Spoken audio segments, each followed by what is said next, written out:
Now let's talk about the different versions of Visual Basic that you can purchase so you can find out which one's going to be right for you in your development. We'll also take a look at all the different component types or the different types of applications that you can create with Visual Basic and basically what all the different file types are that you're going to be dealing with as you work in the environment.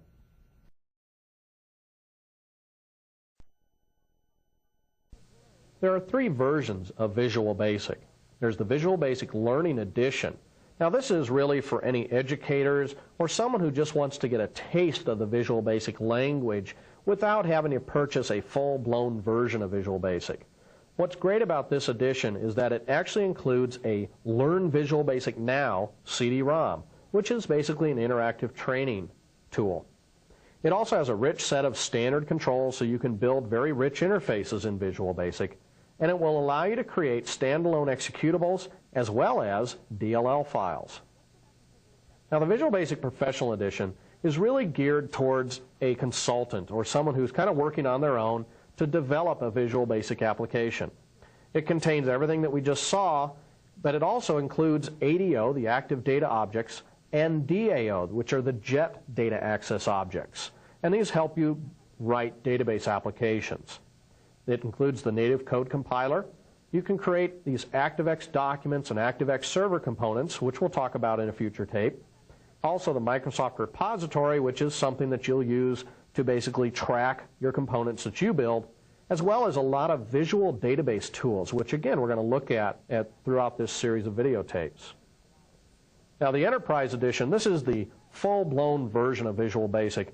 This is really for a professional developer, usually in a corporate environment, or someone who's going to be doing very serious client-server applications. Now it contains everything that we saw in the Professional Edition, but in addition it adds on a lot of external tools that you can use basically as a development system that you'll then transfer to a production system. Tools such as SQL Server 6.5 Developer Edition, which is a full-blown version of SQL Server. It's just limited to 15 connections. Microsoft Transaction Server, as well as the Internet Information Server. These two go hand in hand a lot of times, but these things allow you to, again, create internet, intranet applications, as well as these transaction-based and distributed applications. Visual Source Safe, which is a source code control versioning system, basically allows you to check files in and out of a central repository. That way, if you have more than one user working on a file, you're not going to clobber each other when you try to check it back in.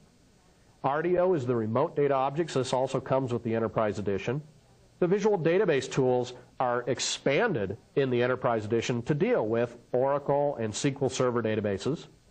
We also have what's called a T-SQL debugger. So if you're using SQL Server, you can actually step through the stored procedures that are written in Transact SQL.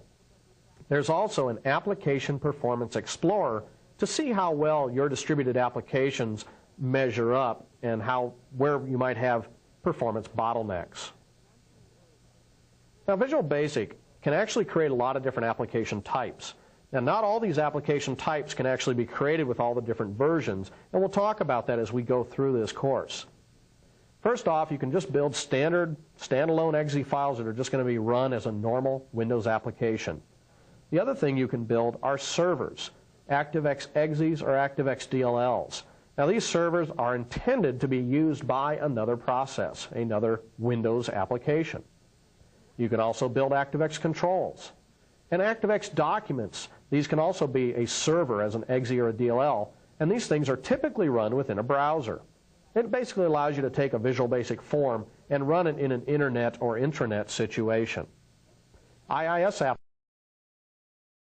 applications are used to build Internet Information Server systems where basically a user would log on to your website and your IIS application is the thing that actually puts out the HTML to the browser.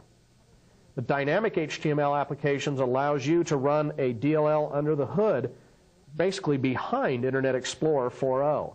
And this is limited, by the way, to Internet Explorer 4.0, so you will have to have that as your browser to be able to run a DHTML application. Now VB's components there's quite a few components you're going to be using when you build a Visual Basic application.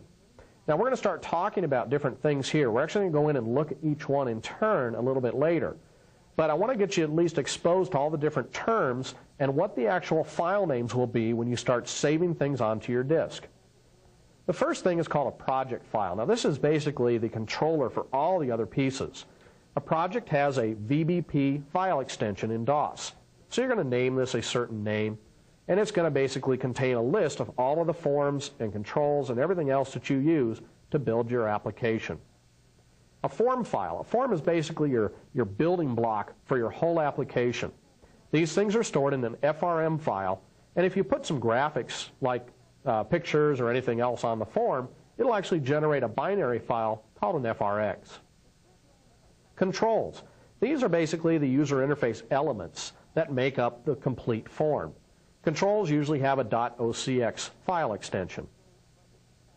Code modules. This is where you're going to write a lot of code. So when you start programming reusable functions and procedures, you're probably going to put some of them inside of a code module. You'll also hear the term standard module. These are the same.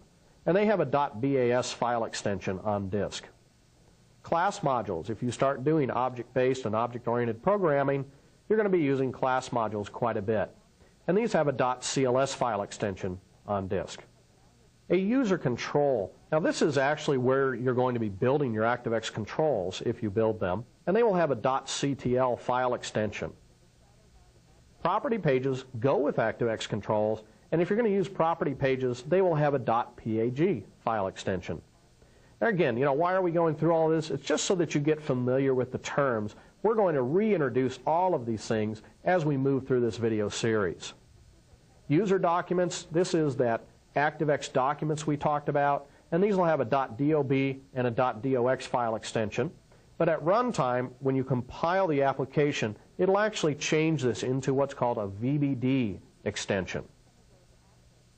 IIS applications and DHTML applications actually have the same designer that will build these things for you. And so they're going to have a .dsr extensions on disk. And again, .dsx if you have any graphical elements. Now some people actually need to create applications that can be used across many languages. For example, English and French, or English and German, or English and Spanish. In that case, you'll probably have a resource file, which is basically just a file on disk that you use to put all of your strings into. It'll have a .rc file extension, or